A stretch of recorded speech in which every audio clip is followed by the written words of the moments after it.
আসসালামু আলাইকুম। কেমন আছেন সবাই? আশা করি আল্লাহর রহমতে সবাই ভালো আছেন।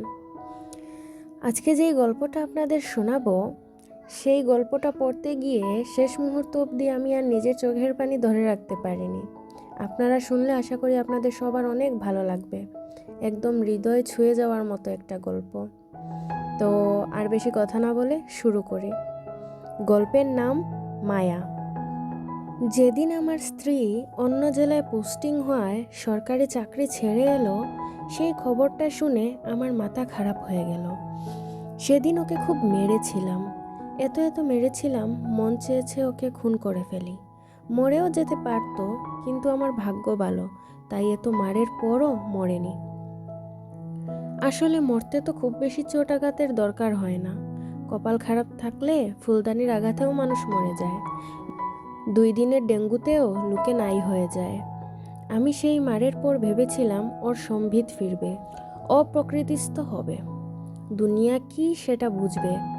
এবার অন্তত আমার দিক থেকে ও মুখ ফেরাবে, একটু হলেও অভিমান করবে। বাপ মাকে ডেকে 2-4 দিনের জন্য হলেও বাপের বাড়ি যাবে। আমি একটু গা ছেড়ে হালকা হব। আমি ওকে মেরে নাক মুখ ফাটিয়ে দিই। ঠিক কতগুলো ঘুষিলাতি মেরেছি নিজেরও মনে নেই। মনে আছে চুর পেটানোর মতন অমন মার খেলে একটা পুরুষেরও সুস্থ হতে সপ্তাহখানেক সময় লাগবে। সেদিন মারামারির পর রাগে আমি হিতাহিত জ্ঞানশূন্য হয়ে একটা শার্ট গায়ে চড়িয়ে বাসা থেকে বের হয়ে গেলাম। ও মরল কি বাঁচল ফিরেও দেখলাম না। অনেক রাতে বাড়ি ফিরে এলাম। এক্সট্রা চাবি দিয়ে বাসায় ঢুকে দেখলাম সব ঠিক আছে। টেবিলে আমার জন্য খাবার ঢাকা দেয়া আছে। শুধু একটাই চেঞ্জ, আগের মতন 10-20 বার ফোন করে কখন ফিরবা বলে আজকেও বিরক্ত করেনি। কলিং বেল দেওয়া মাত্র লাফাতে লাফাতে গিয়ে দরজা খোলেনি। আজ তো চাবি সাথেই ছিল, বেল বাজাইনি। দেখলাম ও একটা কাঁথা মুড়ি দিয়ে খাটের এক কোনায় গুটিসুটি মেরে শুয়ে আছে। আমার মাথা ঠান্ডা হলেও পুরোপুরি শীতল হয়নি। ওকে ঘরে দেখে বরং বিরক্ত লাগছে। আমি কাপড় পাল্টে টেবিলে সাজিয়ে রাখা ভাত খেয়ে অন্য রুমে গিয়ে শুয়ে পড়লাম। ওর পাশে ঘুমালে আমার আবার বিরক্ত লাগবে। বিরক্তি যখন যায়নি, তখন যে কোনো মুহূর্তে সেই বিরক্তি আবার রাগে পরিণত হতে পারে। তাই ঝুঁকি নিলাম না, নিজেকে নিয়ন্ত্রণ করতেই আলাদা রুমে ঘুমালাম। রাত বিরাতে প্রতিবেশীরা মারপিটের শব্দে চলে আসলে খুব খারাপ দেখাবে। আমাদের বিয়েতে যে 2 লক্ষ টাকা দিয়েছিল ওর বাপ যৌতুক হিসাবে, ওর সরকারি চাকরি নিতে আমি ওই টাকাটাই ঘুষের জন্য দিয়ে দিয়েছিলাম। আর ও কিনা অন্য জেলায় থাকতে হবে বলে আমাকে না বলে চাকরি ছেড়ে এসেছে। যদিও ও জানে, আমাকে জানালে আমি চাকরি ছাড়তে দিতাম না ওকে, সেখানেই বাসা ভাড়া নিয়ে থাকতে বাধ্য করতাম। কিন্তু ওই পাগল নারী কিভাবে বুঝবে এই দ্রব্যমূল্যের ঊর্ধ্বগতির যুগে সংসার একজনে চালানো কত কঠিন। এইটুকু বলে ভদ্রলোক থামলেন। আমি আরও শোনার জন্য ওনার মুখের দিকে তাকিয়ে আছি। উনি সামনে থাকা গ্লাস থেকে একটু পানি খেলেন, তারপর আবার বলতে শুরু করলেন। আমার স্ত্রী খুব ভালো মানুষ। বিয়ের পর থেকে ও কোনোদিনই আমার কাছে কিছু আবদার করতো না। আমার কাছে এটা স্বাভাবিক ব্যাপার লাগতো, কোনোদিন এসব নিয়ে ভাবিইনি। ওর ছোট্ট একটা চাকরি ছিল, সকাল 7টায় যেত, দুপুর 12টার মধ্যে চলে আসতো। যে কয়টা টাকা বেতন পেত সেটা সংসারেই খরচ করে ফেলতো। আমি কোনোদিনই ওর টাকা পয়সার খোঁজ খবর রাখতাম না। মাসের বাজার নিজের ইচ্ছে মাফিক করতাম। এরপর বাড়তি যা যা লাগতো সব ওই কিনতো ওর টাকায়। 2-4 মাস পর পর টাকা জমিয়ে জমিয়ে সংসারের টুকটাক ফার্নিচার কিনতো। চোখেই দেখতাম ওর টাকা ঘুরে ফিরে আমার সংসারেই খরচ হয়। তাই কখনো ওর বেতনের হিসেব চেয়ে ওর ছোট্ট স্বাধীন জগৎটা নষ্ট করতে চাইতাম না। নিজের জন্য কখনো শাড়ি, চুড়ি, জামা এসব কিনতো না। 2-3টা ড্রেস পরতে পরতে ফ্যাকাশে করে ফেলতো। নিজে কিনতো তো নাই, আবার আমাকেও কিনে দিতে বলতো না। এগুলো তখন খেয়াল করিনি, কিন্তু এখন খুঁটিনাটি সব মনে পড়ে। আমার জন্মদিন, আমাদের বিবাহবার্ষিকী এসবও খুব আগ্রহের সাথে মনে রাখতো। সবসময়ই আমার প্রিয় ডেজার্ট রান্না করে ফ্রিজে রাখতো। ওর অত সব অতিরিক্ত যত্ন পেতে পেতে আমি এসব স্বাভাবিকভাবে নিতে লাগলাম। ভাবলাম এই যত্ন আমার পাওনা, আমি এসব ডিজার্ভ করি, আমার সাথে এমন আচরণ হওয়াই উচিত। ভাবটা এমন, আমি ওর স্বামী হয়ে ওকে ধন্য করেছি।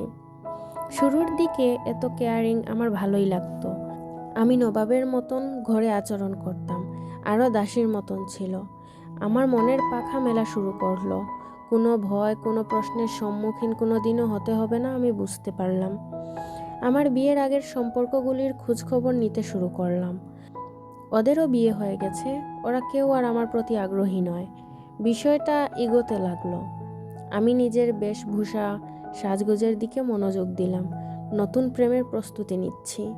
এদিকে ফোন হাতে দেখলেই আমার স্ত্রী কিরমির করে, ভয়ে সরাসরি কিছু বলে না।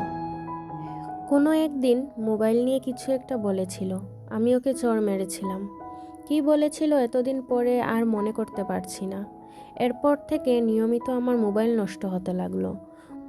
মোবাইল সারাতে নিলে জানতাম মোবাইলে পানি ঢুকেছে। প্রতিবারই এমন হতো। আমি সংসারের খরচ কমিয়ে মোবাইল কেনা ও সারানোতে মনোযোগ দিলাম। এই কারণে বিভিন্ন উছিলায় আমি ওকে মারতাম। আসলে একবার যার উপর বিরক্তি চলে আসে তাকে অসম্মান করতে কোনো যৌক্তিক কারণ লাগে না। বিয়ের 4 বছর হয়ে গেছে, আমাদের কোনো বাচ্চা আসেনি। এটা নিয়ে আমার কোনো মাথা ব্যথা নেই। আমার স্ত্রীরও বাচ্চার ব্যাপারে কোনো আগ্রহ দেখি না। আমার বাবা মা গত হয়েছেন, তাই আমার ভালো মন্দ বলারও কেউ নেই। আমার মনে হয় আমার স্ত্রীর কাছে আমিই তার বাচ্চা। সকালে কখন উঠব, কখন কি খাবো, আমার কাপড় ধপধপে পরিষ্কার পরিচ্ছন্ন রাখা, কয়টায় ফিরব, এসব ছাড়া ওর জীবনে আর কিচ্ছু নেই। কাজে গেলে 10 বার ফোন দিত। ওর জন্য বাধ্য হয়ে ফোন সাইলেন্ট করে রাখতে হতো। শুরুর দিকে তো গুগল ম্যাপ থেকে লোকেশন স্ক্রিনশট দিতে হতো। এরপর মারতে মারতে অত মাথায় ওঠা বন্ধ করেছি। সবচেয়ে আশ্চর্যের বিষয়, ও একটা রাতও কোথাও গিয়ে থাকতো না। বাপের বাড়ি আছে, বোনের বাড়ি আছে, কোথাও গিয়ে রাতে থাকতো না। আমি না গেলে কোথাও যেতও না। রাগ করে কত দাওয়াত যে বাদ দিয়েছি। ওর ভাইয়ের বিয়েতে আমার কাজ ছিল বলে আমি রাতে থাকিনি। সবাই জোর করে ওকে রাতে রেখে দিয়েছিল। রাত 4টার সময় সে বাপের বাড়ি থেকে আমার কাছে চলে এসেছে। আমি ওর এই একগুঁয়ে আচরণে অতিষ্ঠ হয়ে উঠেছিলাম। দম বন্ধ লাগতো, হাঁসফাঁস লাগতো। ওর থেকে পালাতে চাইতাম, কিন্তু দুষ্টু গ্রহের মতন ও আমার পিছু লেগে থাকতো, কোনো স্পেস রাখতো না। আমি প্রায়ই চেষ্টা করতাম কোনো বন্ধুবান্ধবের বাসায় রাতটুকু থাকতে, কিন্তু সার্কেলের সবাই এতদিনে বিয়ে শাদী করে সংসারে থিতু হয়ে গেছে। বিবাহিত লোক রাতে বন্ধুর বাসায় থাকা বন্ধুদের পরিবারের কাছে অশোভন দেখাতো। আমি খুব করে একটা প্রেমিকা পেতে চাইলাম। এই শহরে পতিতা পাওয়া সহজ, প্রেমিকা নয়। প্রেম হতে হলে সময় দেওয়া লাগে, কিন্তু আমার স্ত্রীর জন্য সেটিও সম্ভব নয়। এত মারধর করতাম, ও চেহারা ফুলা নিয়ে কাজে যেতে লজ্জা পেত। ছুতোয় অছুতোয় ছুটি নিত, তবু কোনোদিনই ওর বাপ মায়ের কাছে অভিযোগ জানাতো না। হঠাৎ একদিন অনেকগুলো ঘুমের ওষুধ খেয়ে ও সুইসাইড অ্যাটেম্প্ট করলো। সেবার অনেক টাকা লেগেছিল ওকে সুস্থ করতে। ডাক্তারের পরামর্শে ওকে সাইকিয়াট্রিস্টের কাছে নিয়ে গেলাম। একে একে অনেক অন্ধকার দিক সামনে এলো। আমি যে স্বাভাবিকভাবে নিয়েছিলাম, এগুলো সবই সাইকিয়াট্রিস্টের বাসায় অস্বাভাবিক। এত যত্ন কোনো স্বাভাবিক মানুষ কাউকে করতে পারে না। এত অবহেলা অপমান সয়ে ভালোবেসে যাওয়া কোনো কমন বিষয় নয়। এটা মনের অসুখ, অবজেসিভ লাভ ডিসঅর্ডার। ওর বাবা মাকেও ওর অতীত জানতে সাইকিয়াট্রিস্টের কাছে নিয়ে গেলাম। জানা গেল ছোটবেলায় ওর মা বিদেশে চলে গিয়েছিলেন, সেটাও মেনে নিতে পারেনি। খুব ভালোবাসতেন যে দাদি, উনিও সে বছরই মারা গিয়েছিলেন। সেই থেকে মনে বেঁধেছে এই অসুখ, ভালোবাসার মানুষকে ধরে রাখার অসুখ। এ রোগ সহজে সারবার নয়, তবে ভালোবাসার মানুষ বিশ্বস্তভাবে শুশ্রূষা করলে সারতে পারে। আমি আরও জানলাম আমার স্ত্রী আমার পুরনো প্রেমের নতুন চারা গজানোর খবর জেনে গেছে। সত্যিই এর মধ্যে আমি পুরনো একজনের সাথে ঘনিষ্ঠ যোগাযোগ রাখার চেষ্টা করতাম। সেটা আরও নির্বিঘ্ন করতে ওর সরকারি চাকরির সুযোগটা কাজে লাগাতে চেয়েছিলাম। আর আমার পরকীয়ার খবরের ধাক্কাও নিতে পারেনি, সুইসাইড করতে চেয়েছিল। বাড়ি ফিরে আমি নিজেকে নিয়ে বসলাম। অনেক ভাবলাম, মনস্থির করলাম যে আমি আমার স্ত্রীর পাশে থাকব। আমি আমূল বদলে গেলাম। অতটাই যত্ন কেয়ার করা ওকে শুরু করলাম যতটা ও আমাকে করত। কিন্তু আমার স্ত্রী অস্বাভাবিক চুপচাপ হয়ে গেল। হু হা ছাড়া কিছুই বলতো না। যে মানুষটা আমার সাথে একটু কথা বলার জন্য মুখিয়ে থাকতো, সে এখন পাথরের মতন নীরব। নিয়মিত ডাক্তার দেখাই, ঔষধ বাড়ে, কিন্তু রোগ সারে না। একদিনও মাথা ঘুরে পড়ে গেল, বমিও হলো। মনে নতুন আশা উকি দিল। সুখবরের খুব আশা নিয়ে ডাক্তার দেখালাম।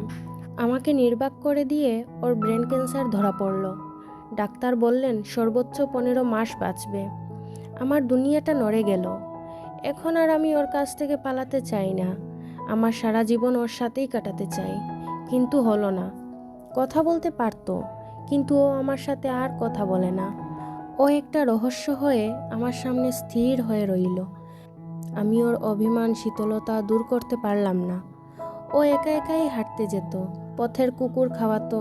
কুকুরের জন্য মায়া লাগলেও আমার উপর ওর অভিমান শেষ দিন পর্যন্ত অটুট ছিল।